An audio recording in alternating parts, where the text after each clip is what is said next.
आपण समस्त को यही तो ओडिशा कार्यक्रम को स्वागत। आमे पूर्ववर्ती एपिसोड मानकरे आम ओडिशार इतिहास किपरि जानिबा से विषय रे आलोचना करुथिले। आमे आलोचना करथिले प्रत्नतात्विक विभव विषय रे। चलंतु आज रही एपिसोड रे आमे अधिक किछि आलोचना करिबा।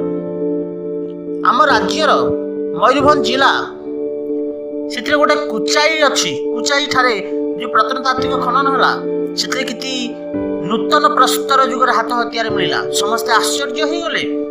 अर्थात ओडिशा रे मध्य नूतन प्रस्तर जुग समय बसति स्थापन हो सारी